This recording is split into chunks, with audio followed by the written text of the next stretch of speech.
Estás viendo Política TV.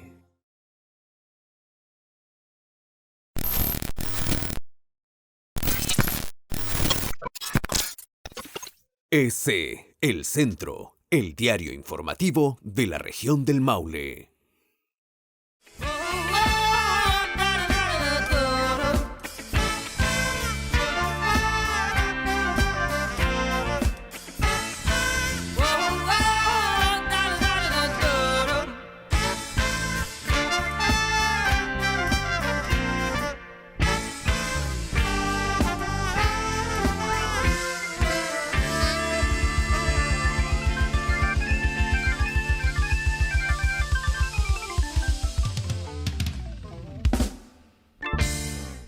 Muy buenas noches, amigas y amigos, muy buenas noches a todos. Aquí estamos nuevamente por las pantallas de Política TV, Justicia para Todos, un programa de conversación para que usted vaya conociendo a las distintas autoridades que están liderando los cambios en nuestro país. Hoy tenemos a una constituyente electa, cuya función va a ser redactar la nueva Carta Magna. Es Patricia Labra Besserer, ella es abogada de profesión y también es magíster en Derecho de la empresa. Demos la bienvenida aquí en Justicia para Todos a Patricia. ¿Cómo estás tú? Hola Nicolás, muy bien, contenta de poder estar conversando hoy día con ustedes en Justicia para Todos. Es un tremendo desafío al cual tú decidiste ingresar, participar, tuviste una tremenda votación, muy bien, mis felicitaciones, has recogido y has recibido también la opinión y el respaldo de la gente para esta tremenda tarea y esta tremenda dificultad que es construir un nuevo acuerdo social a través de la Constitución Política de la República. Cuéntanos un poco, ¿por qué decidiste participar de esta idea de ser constituyente? ¿Asumiste este desafío? Cuéntanos un poco de tu trayectoria política también. Bueno, yo antes de ser candidata trabajaba como coordinadora regional del Servicio Nacional del Adulto Mayor, el CENAMA. Antes yo había sido también abogada de la Municipalidad de Retiro, había trabajado en años atrás también en bienes nacionales, pero en la región del Biobío. Y también otra parte de mi formación profesional la hice en el mundo privado. También fui docente universitaria 6 años. Fui la vieja de comercial, de clase de comercial 2, a los alumnos de quinto año en la del desarrollo en Conce. Y bueno, después cuando uno ya pasa por hartas variantes de la profesión de abogado, que tal vez como se cree no es tan monotemática, pero ahí se puede decir que yo ya me quedé con lo que es la parte pública. Cuando estuve en Senama, ahí ya al estar a cargo de un servicio a nivel regional me pude interiorizar también de lo que era estar ahí como de primera línea y saber qué era lo que nos faltaba como para poder tener una prestación más efectiva y que llegara realmente a las personas y se cumpliera el objetivo. Entonces me di cuenta que en verdad faltaba mucho todavía.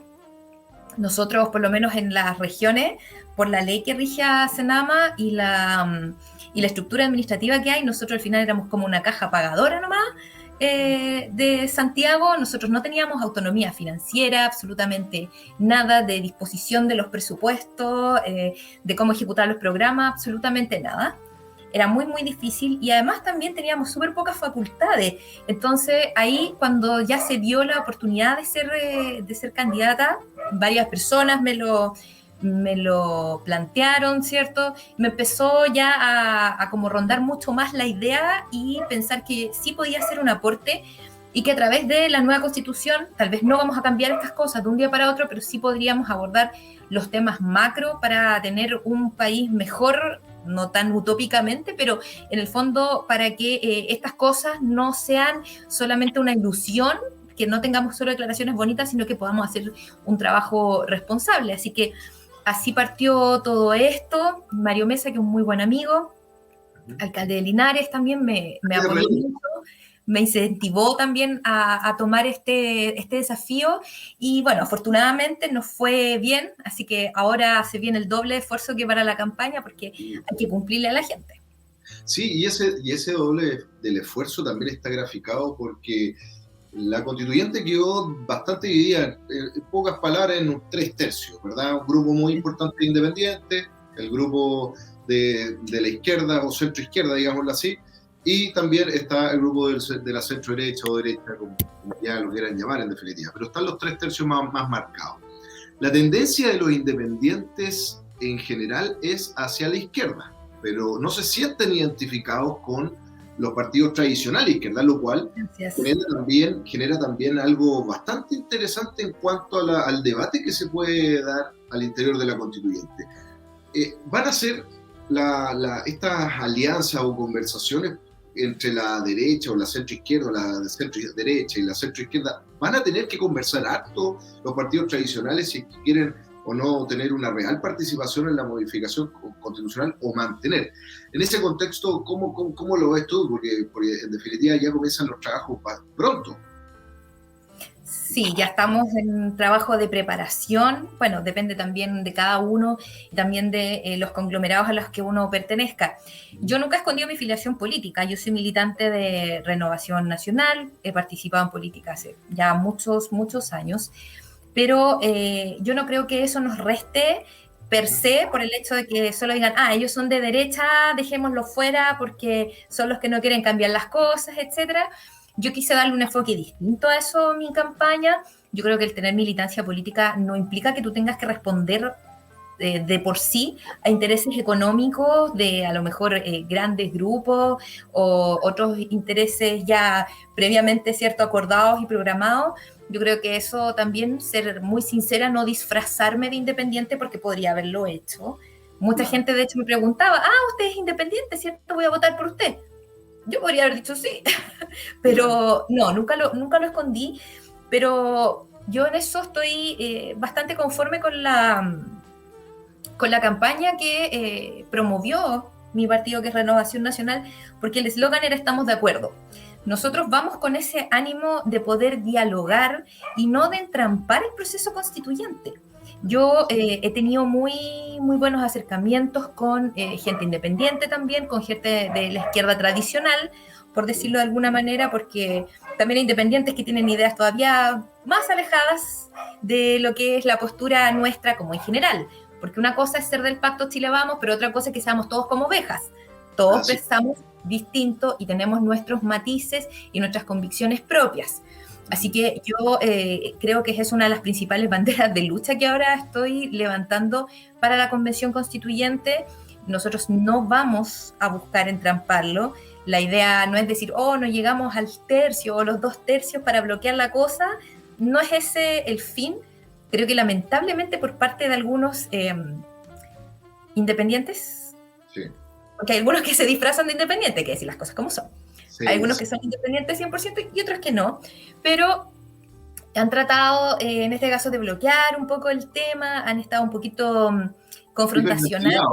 Sí, confrontacional. Daniela Silva, el que tuvo la mayor votación a nivel nacional en la elección de constituyentes, lo cierto es que sorprendió con declaraciones muy fuertes, duras, señalando y cremando en definitiva que acá los grandes acuerdos van a ser tomados de la izquierda, de los independientes y la izquierda, y que la derecha se tenía que sumar o si no tenía nada que opinar porque había perdido en definitiva la elección. Lo cual resulta fome y a lo menos calificarlo de alguna manera, porque si vamos con un discurso de que la mayoría aplasta a la minoría electoral, lo cierto es que es contradictorio con las mismas banderas de lucha que la izquierda o los grupos minoritarios siempre han mantenido.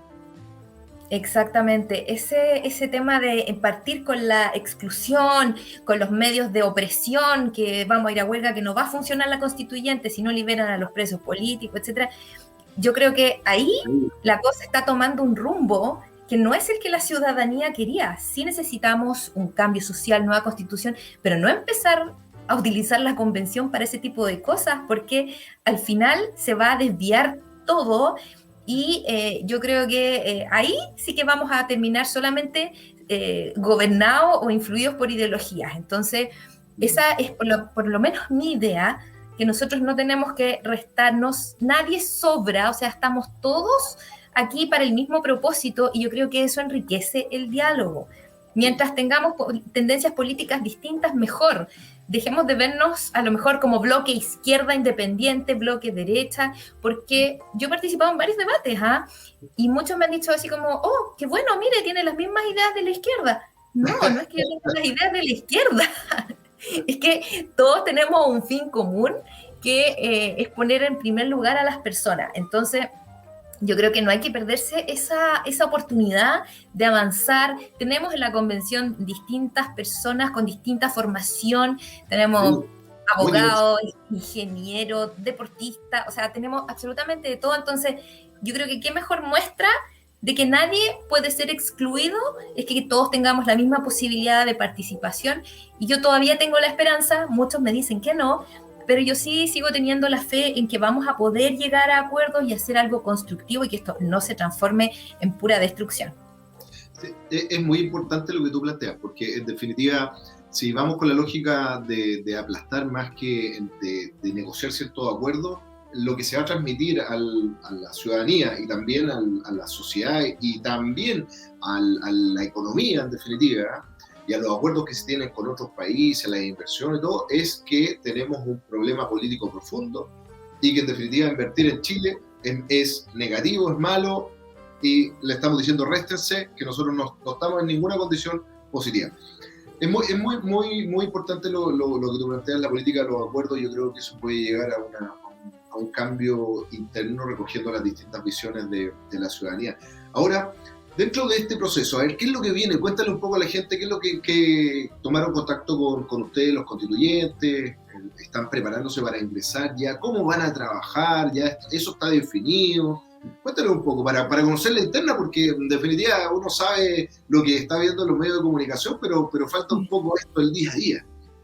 Sí, mira, al principio era un proceso súper desconocido, antes incluso de que fueran las elecciones, nos decían ya cuando asumen y todo, eso no se sabía nada, solamente lo que estaba en la ley, ¿cierto? Y lo que nos dice la ley es que el reglamento tiene que ser elaborado por los mismos convencionales constituyentes, entonces estábamos un poco en cero. Por lo menos ahora tenemos, ¿cierto?, un poco más certeza de plazos en el sentido de que ya sabemos que están estos 30 días, ¿cierto?, que tiene el Tricel para calificar la elección. Después el presidente de la República tiene que convocar a la convención después que esto ya sea publicado en el diario oficial, y se estima que el funcionamiento sea a partir de más o menos la primera semana o primera quincena de julio.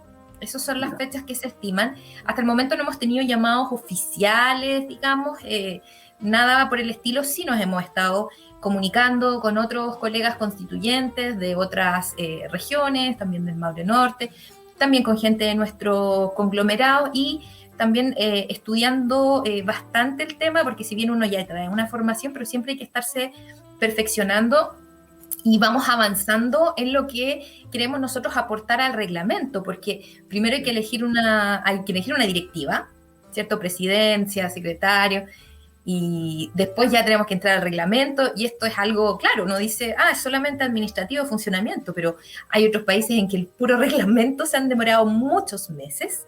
Entonces, nosotros por lo menos en Vamos por Chile ya estamos avanzando en el tema del reglamento, cada uno también estudiando, también los que somos abogados tenemos algo de experiencia en esta parte. La idea es poder ir aportando para que pueda salir rápido, porque al final la gente también, si fueron a manifestarse con tanta fuerza en el plebiscito, es porque quieren los cambios lo más pronto posible.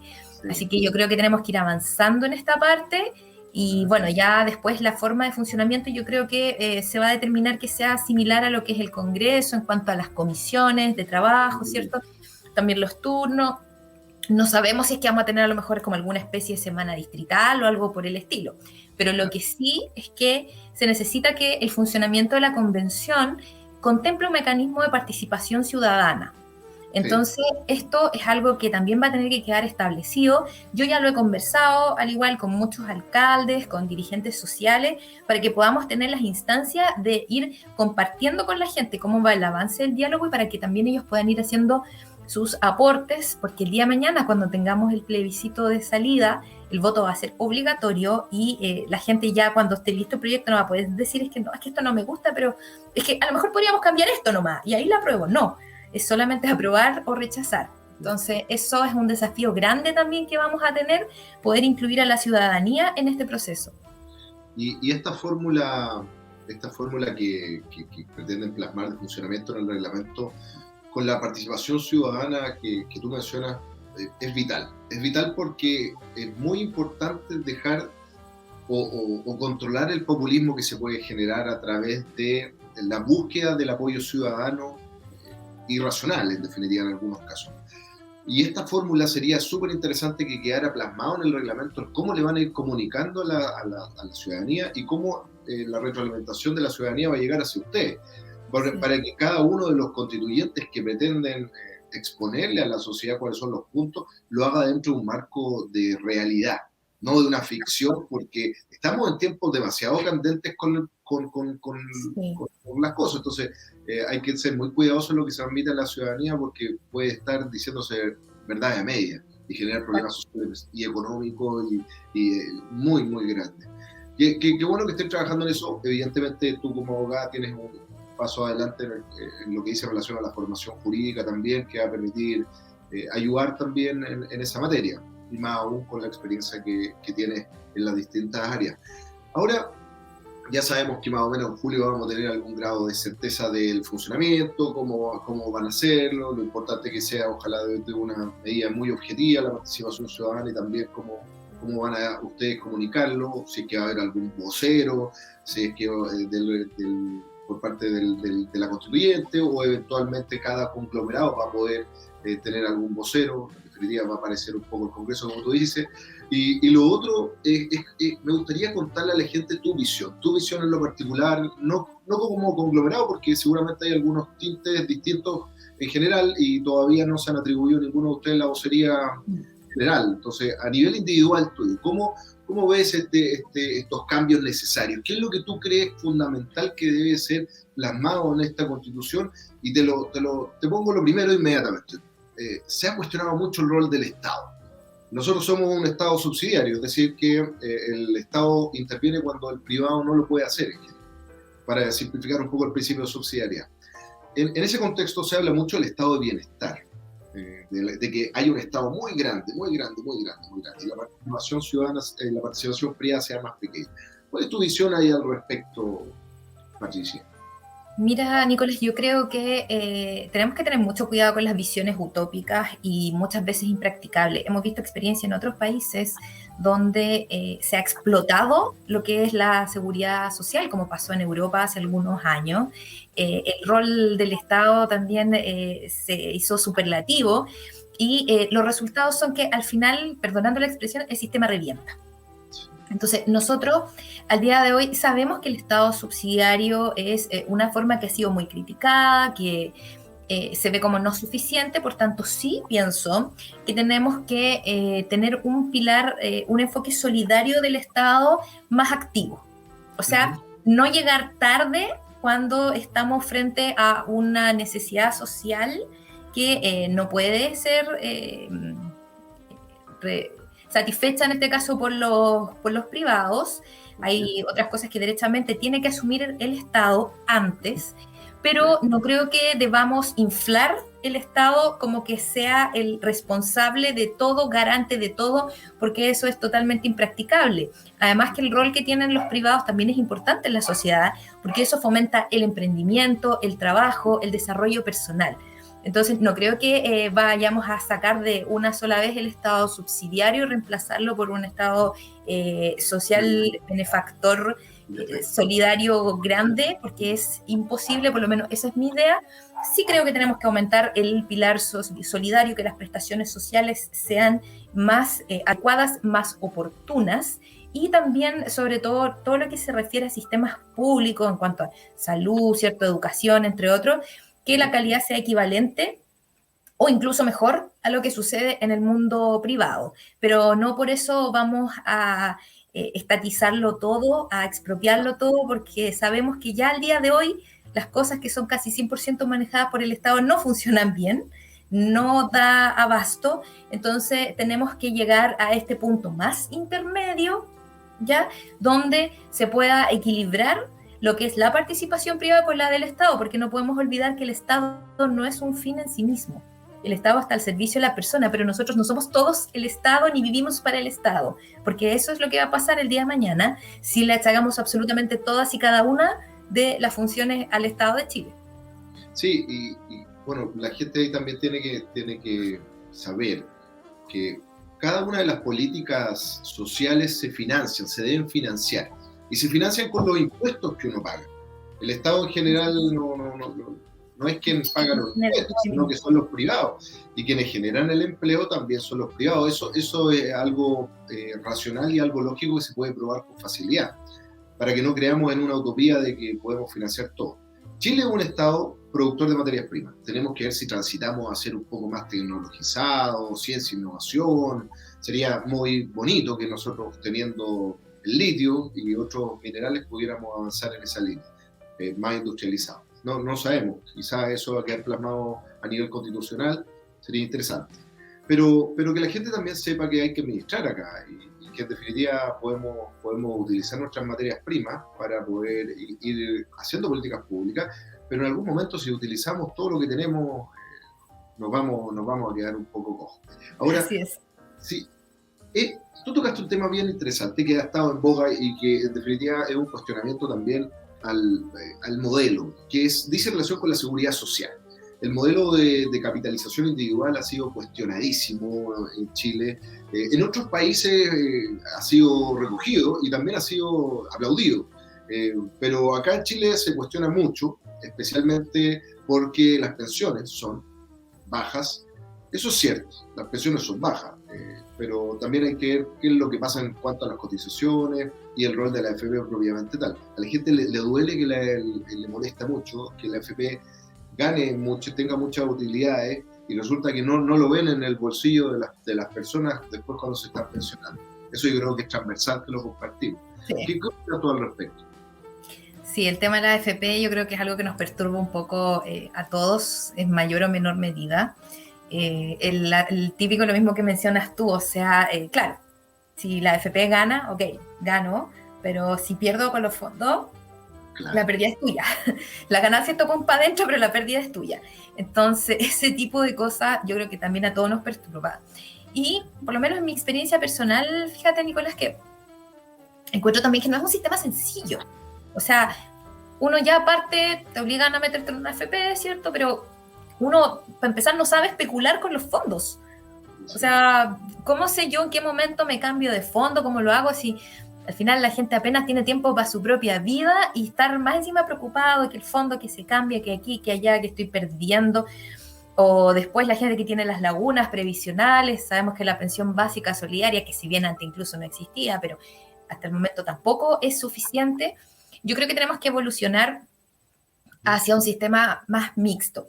No digo que borremos por completo la capitalización individual, pero tampoco podemos irnos al extremo de decir que vamos a tener un sistema de reparto solidario, porque eso no es viable, ya se supo que... No hay cómo financiarlo, exacto, porque somos países también que estamos en vías de envejecimiento, nuestra pirámide de edad ya se está invirtiendo hace mucho rato, entonces la fuerza trabajadora, aunque tendrían que pagar como 50% en cotizaciones para que se pudiese financiar a todos aquellos pensionados.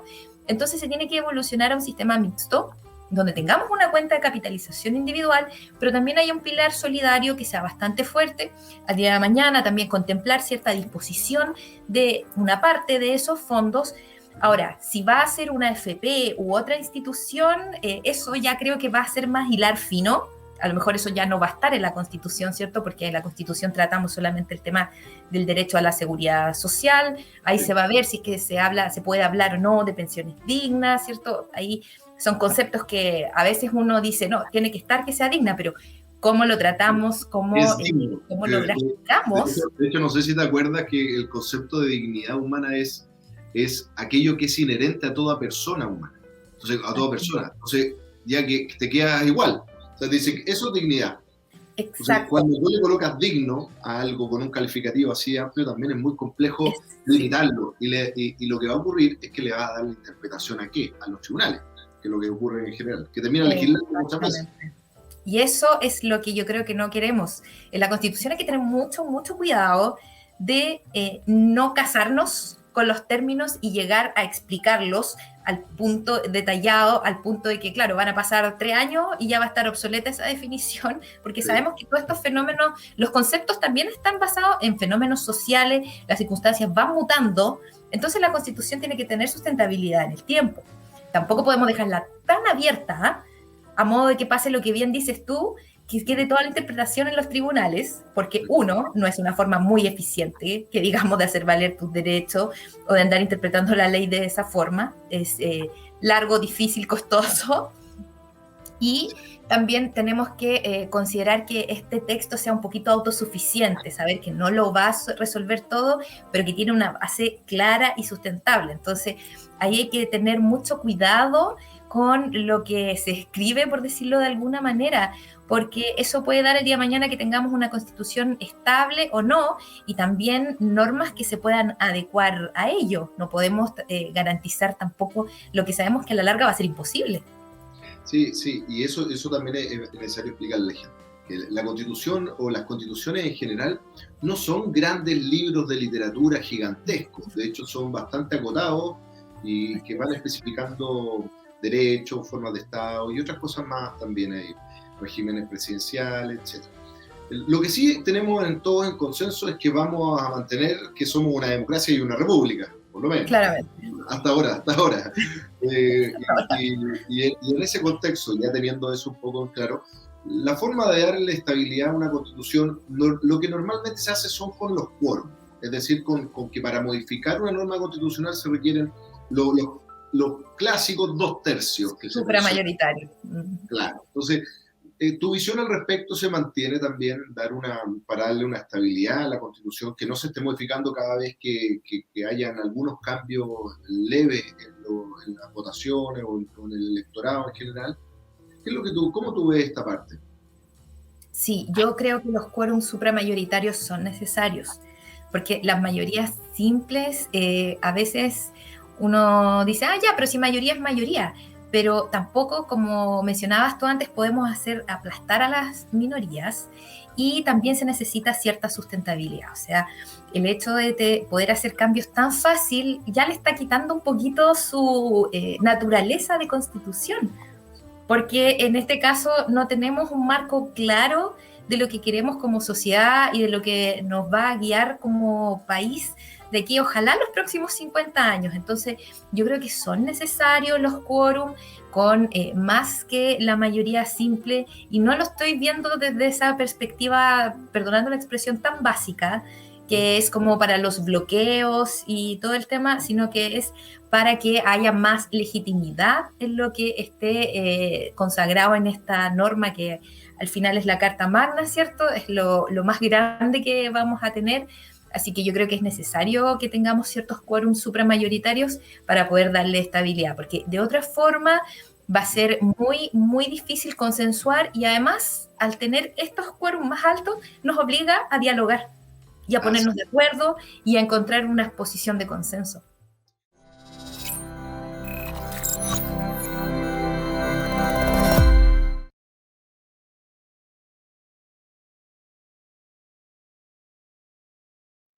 Patricia, está muy en boga el tema de los derechos sociales. De hecho, volvemos a la alegoría realizada por Bertrand Stieg con respecto a esto. Cómo se atribuyó una especie de vocería de los independientes. Fue bastante particular lo que ocurrió con él. Entonces, cuando se habla de los derechos sociales, al parecer lo que se busca es que todos los derechos sociales no queden privatizados, sino que queden garantizados en el Estado. Entonces, en ese contexto, si se logra eso en la Constitución, si queda plasmado que todos los derechos sociales están garantizados plenamente, queda por analizar el tema del agua. O sea, sí o sí, agua, educación, bueno, vivienda, salud también. Pero los grandes impactos los podemos ver en el tema del agua, y especialmente para nosotros que somos una zona agrícola en la séptima región del Maule, también resulta ser tremendamente importante. Aquí en este contexto, ¿cuál es tu visión al respecto con el hecho de garantizar el consumo del agua, pero a la vez también significaría una expropiación de los derechos que se tienen de las acciones que se tienen de agua por parte de los particulares? Si es que queda eso modificado en la Constitución. Mira, yo lo he expresado en varias ocasiones y de manera bien seria, digamos, que también fue una entrevista en La Tercera, un poco antes de las elecciones. Yo creo que el acceso al agua potable sí tiene que ser un derecho humano, tiene que estar consagrado, no puede ser que al día de hoy tengamos comunidades, sectores que a veces incluso ni siquiera son rurales, están casi en lo urbano, bueno, ni hablar de los rurales, muchos que tienen que esperar todavía el cambio en aljibe.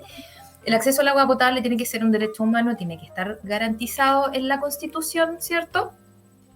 Y ya es un bien nacional de uso público según el Código de Agua, ¿cierto? Pero está bien, podríamos también ponerlo, incluirlo en la Constitución para que quede clara esta calidad. Pero eso no quiere decir que tengamos que eliminar los derechos de aprovechamiento de aguas, porque esto nos da certeza jurídica y también esto mueve la economía, la agricultura, porque una tierra sin agua no vale de mucho. Entonces, imagínate tener toda el agua expropiada, así per se, todo el agua para el Estado. ¿Cómo el Estado va a tener la capacidad de poder administrar eso de una manera eficiente? Es imposible. Al día de hoy también los mismos canalistas, los mismos agricultores son quienes mantienen los sistemas, los que saben cómo ir utilizándola, ¿cierto? Incluso a veces la misma, porque todos lo tratan de ver así como con esta perspectiva, hoy para regar sus fondos de 1000 hectáreas. Hay gente que tiene un pozo en su casa para tener agua y necesita tener derecho de agua de eso. Entonces, yo creo que esto pasa por un tema también de modernización, de poder tener más recursos tecnológicos, de una administración más eficiente, porque se podría, eso también nos vamos a tener que asesorar el día de mañana con expertos, pero yo creo que sí se puede, con el agua que tenemos disponible, poder orientar de mejor manera para poder tener acceso al agua potable, pero también que tengan asegurado nuestros regantes, las personas que tienen derechos de agua, porque claro, la idea no es que haya gente a lo mejor que tenga derechos de agua sin movimiento por 50 años. Claro, a lo mejor ahí va a tener que meterse un poquito el Estado, a lo mejor ver ahí un tema de caducidad después de ciertos años, fundado en el interés común, ¿cierto? Etcétera. Pero uso. Exacto. Claro, si la toma, ocúpala. Exactamente. Así es. Verlo desde esa óptica, pero no expropiar el agua ni quitar los derechos de aprovechamiento de agua, porque eso finalmente sería contraproducente. Entonces, hay que tener mucho cuidado con el discurso, porque una cosa es lo bonito que se dice, pero otra cosa es lo operativo. Así que yo creo que se puede conjugar que el acceso al agua potable sea un derecho humano, con preferencia en su uso, ¿cierto? Para el consumo, para la economía de subsistencia, para las obras de saneamiento también, que son súper importantes, pero sin tener que llegar a expropiar masivamente los derechos de agua, porque eso sí se necesita en nuestro país y en nuestra zona, porque nuestra zona es eminentemente agrícola, pero esto pasa en todo Chile. Así que esa es mi postura en cuanto a lo que es el agua. Y se traduce también mucho, para que la gente también sepa que nosotros perdemos mucha agua dulce que baja de la cordillera y cae al mar por falta de embalse.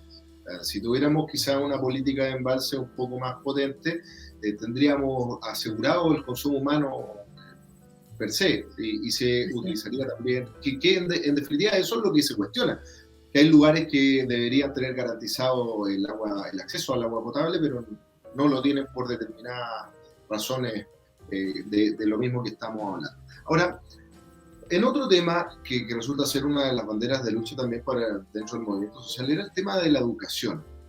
Nosotros sabemos que en Chile la educación básica y media es obligatoria y gratuita, pero la educación pre-básica o preescolar, que ha sido también en un inicio, era una de las cartas del gobierno del presidente Piñera, era una de las cartas donde enfocar bien fuerte la energía y también algunos recursos. Entendemos que el Estado tiene recursos limitados y que hay que programarlos, ¿cierto? Hay que administrar, eso lo tenemos claro. Pero también ahora surge mucho donde está el conflicto intelectual, donde se da en la universidad. Pues. Entonces el famoso CAE, que en algunos momentos fue una herramienta que se generó para la ocasión bastante buena, en la actualidad es un villano. Y lo cierto es que los estudiantes y las personas salen endeudadas al mundo laboral y eso es una carga bastante fuerte. En cuanto a eso, ¿cómo se ha ido priorizando también para ir apoyando a los quintiles más pobres, ¿verdad? O aquellos que tienen menos recursos para poder acceder a la educación universitaria. ¿Cuál es tu visión en cuanto a ese concepto?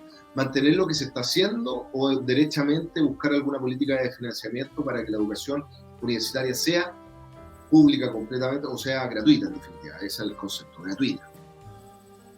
Mira, yo creo que respecto a educación, así como también en otros temas, no podemos pretender tampoco achacarle todo al Estado y que el Estado garantice educación universitaria de calidad gratuita para todos, porque también va a ser imposible. Entonces, yo creo que el sistema de financiamiento para la educación superior, digamos, porque ojo, no es solo la universidad, o sea, sí, un título profesional, uno aspira, pero también tenemos que considerar todos los otros ámbitos, la educación técnico-profesional, técnico a nivel superior, entre otros, porque al día de hoy yo creo que no podemos darle educación gratis si es que hay gente que puede pagarlo, ¿ya? Ahora, que el sistema público, que haya más universidades públicas, por ejemplo, yo creo que puede ser posible, pero en este caso tenemos que tener súper en cuenta que no podemos tampoco borrar el sistema privado de universidades. Hay muchas personas que han estudiado con gratuidad en universidades privadas y el resultado ha sido también bastante bueno. Entonces, esto yo creo que tiene que ser algo bien conversado, que a lo mejor tampoco se va a zanjar en la Constitución. Dudo, por lo menos no es mi idea, que tengamos un sistema universal público, porque creo que no es la solución. Hasta el momento la intervención de los privados sí ha sido productiva. Yo por lo menos, yo hice clases en una universidad privada, que ha sido muy criticado por muchos sectores del tema del lucro de educación, y la mitad de los que están ahí estudiaron en universidades privadas también. Bueno, se quedan sí. Exacto. Pero la verdad es que por lo menos mi experiencia fue muy buena porque también se trabajaba mucho lo que son las habilidades transversales, y al día de hoy el que diga, mira, que te adoctrinan en esa universidad, sabes que absolutamente nada. Yo por lo menos tuve una libertad de cátedra donde los alumnos también tenían mucho espacio para poder opinar. Yo me acuerdo que cada 6 meses tiritaba porque se venía la encuesta docente. Y los chicos podían poner lo que quisieran. Y si tú eres evaluado con menos de un 75%, te mandaban a capacitación, y si después seguías mal evaluado, para afuera. Entonces, yo creo que el sistema de educación privada también es un aporte. Así que no voy por un sistema total y público, sí, porque el acceso sea mucho más expedito, sin estos endeudamientos tremendos como los del CAE, y que tengamos una educación que sea de buena calidad. Yo creo que se puede lograr, pero a través también de una buena administración y con cosas que igual se van a poder discutir en la Constitución, como son los temas de descentralización, organización administrativa, entre otros. Sí, sí. Qué importante lo que tú mencionas, especialmente porque representas a una región, a la séptima región del Maule, en definitiva. Y hablamos mucho de la descentralización en los últimos 15 años, pero la real descentralización probablemente viene desde ahora en adelante con la elección de gobernadores. Sí. Y por ahí, digamos que tiene facultad y todo, pero vamos a ver cómo funciona también con la figura del delegado presidencial. Bueno, vamos a ver cómo va funcionando este. Y la descentralización resulta ser fundamental, y es como es una de las necesidades que efectivamente se pide por la ciudadanía, toda vez que se considera que Santiago tiene prácticamente todas las políticas públicas más importantes. Y la séptima región, la octava, la novena, y así suma y sigue, y en el norte, son realidades distintas, son cosas distintas. Nosotros sí, acá en la séptima región tenemos una cantidad de centrales de paso hidroeléctricas pequeñas, medianas, pero que alimentan con su electricidad, alimentan mucho a la minería y a Santiago, pero yo creo que a la gente le molesta un poco el hecho de que a nosotros la luz nos sale igual bastante. Y estamos ocupando nuestra cordillera, en definitiva, para generación de electricidad. Estas políticas de quizás algún impuesto localizado o focalizar esos recursos a la zona donde se está explotando, en definitiva, los recursos, dentro de esta vía de impuestos, ¿tú lo has pensado? ¿Tienen alguna idea como conglomerado en general consensuada o todavía no hay algo claro al respecto? Mira, como conglomerado, por lo menos en lo que es renovación nacional, en un plan común que uno puede adherirse o no, ¿ah? Aunque también digan que, oh, que somos títeres de la derecha, que somos un grupo de trogloditas, no es así. Tenemos nuestra autonomía, todos tienen sus planes distintos, pero sí, obviamente hay ciertos lineamientos que uno puede tomarlos o dejarlos, ¿ah? A mí sí me gusta mucho el lineamiento de lo que sería, por ejemplo, una descentralización tributaria, en el sentido que tú lo planteas. Yo lo desarrollé, bueno, no tan a fondo, porque tú sabes que los artículos normalmente no lo permiten, pero en un artículo en el Diario Financiero, así como también en El Mostrador, que fueron publicados también la semana antes de las elecciones.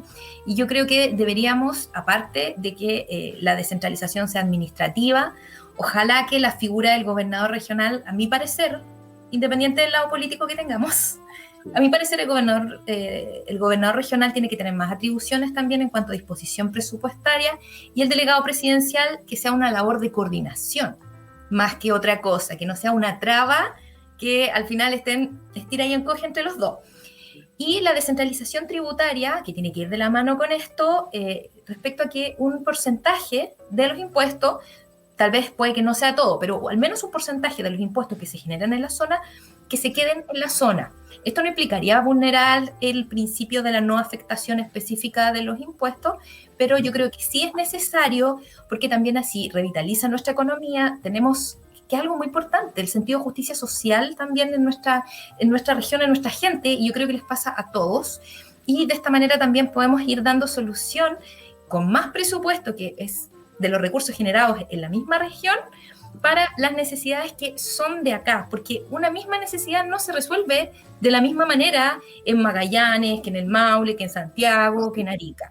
Entonces yo creo que la descentralización tributaria es posible, ya se ha estado trabajando esto en una reforma anteriormente, y yo creo que de la mano de la Constitución podemos hacerlo, así que si bien no hay un pronunciamiento oficial de mi conglomerado, la gente de mi partido, yo sí estoy comprometida con ir por descentralización tributaria con este sistema, por ejemplo, que tú propones, de que parte de los impuestos que sean generados en la zona se queden en ella.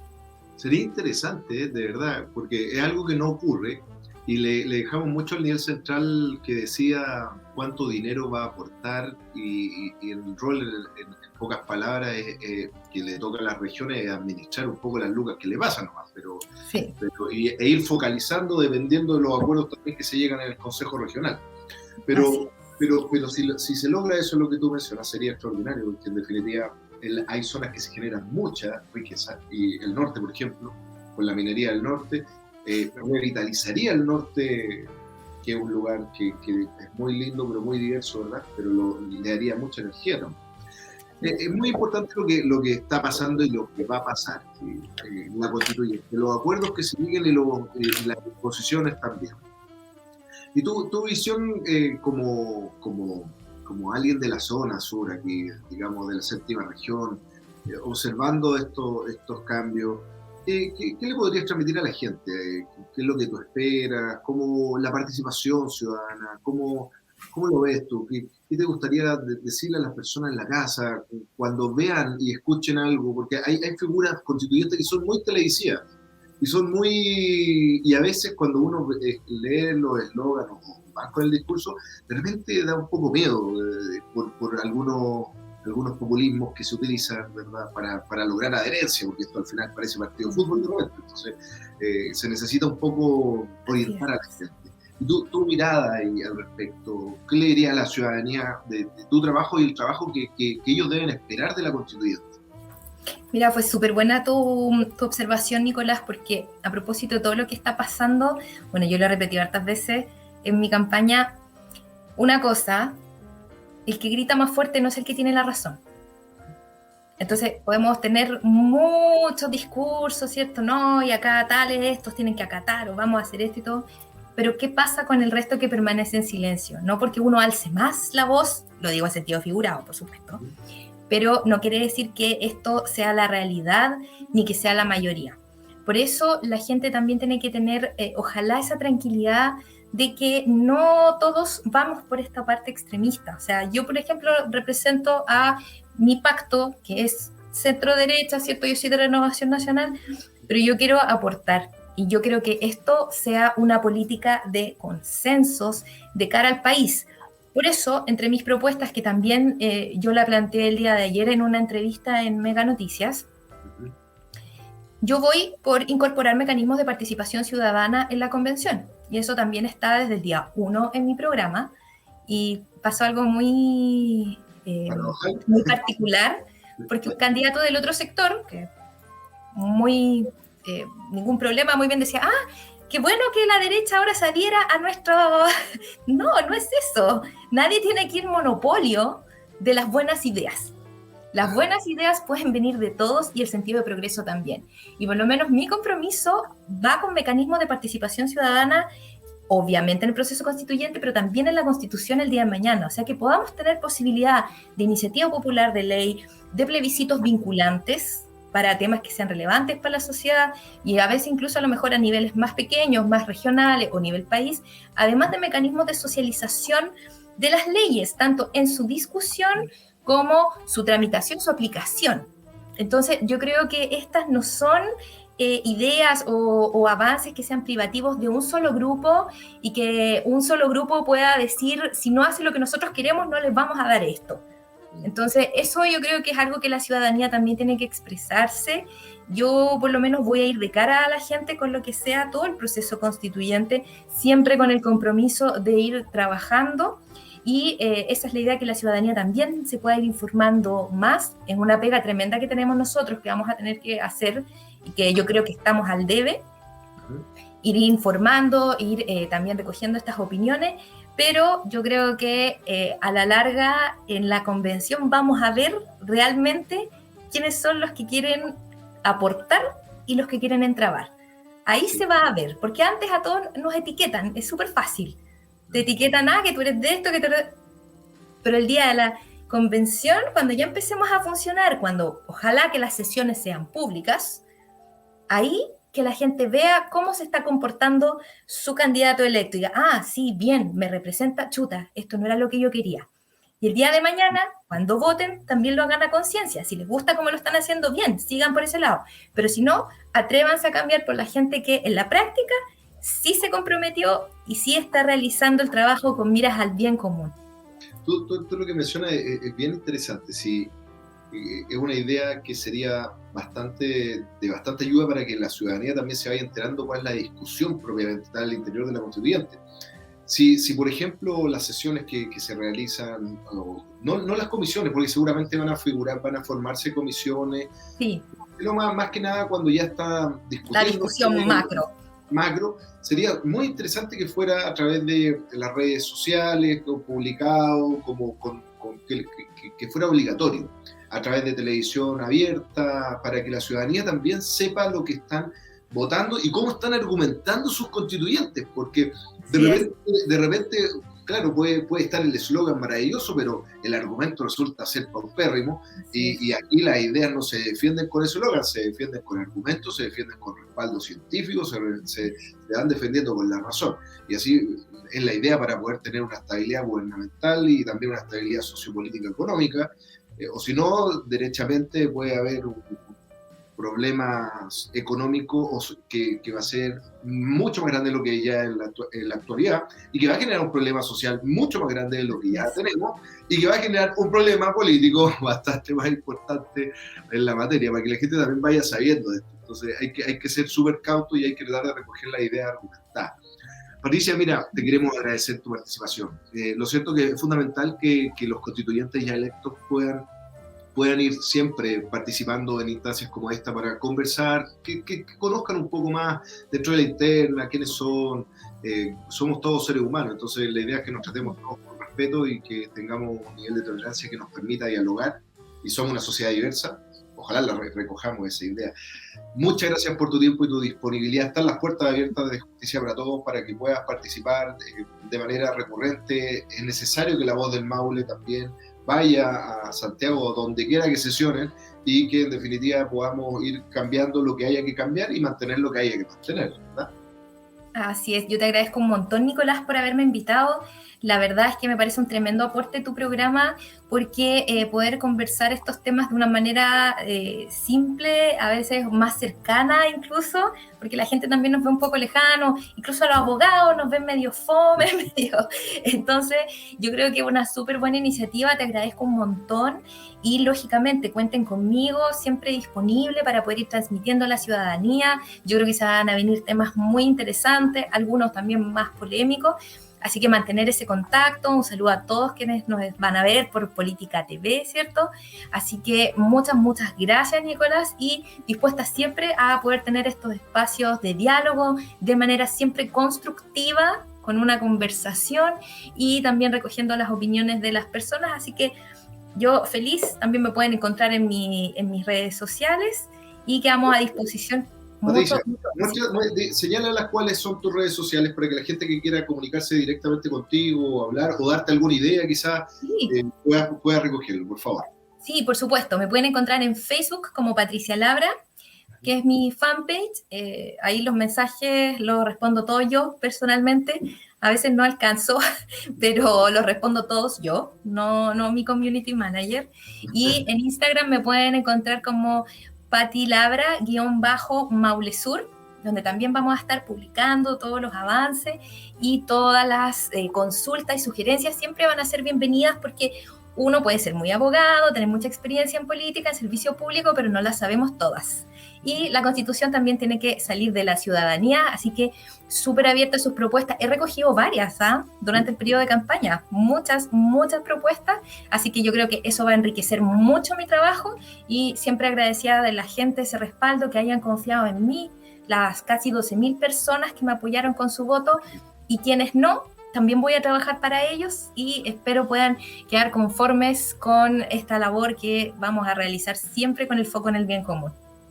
Muchas gracias, Patricia. Con esta vocación de servicio y también con esta humildad que tú estás planteando, despedimos entonces el programa de hoy.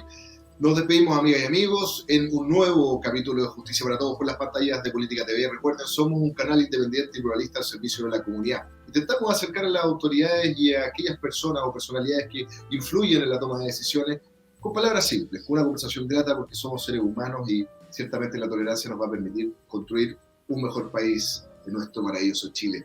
Nos despedimos de todos hasta un nuevo capítulo aquí, por las pantallas de Política TV. Chao, chao, amigas y amigos. Chao. Este espacio es presentado por Estudios Legales, especialistas en Derecho Laboral y Derecho Regulatorio de los Recursos Naturales. Visítanos en www.estudiolegales.cl o escríbenos a contacto@estudiolegales.cl. Inmobiliaria Los Bellotos. Construye tu biorefugio. Contáctanos al +569 56 46 90 76.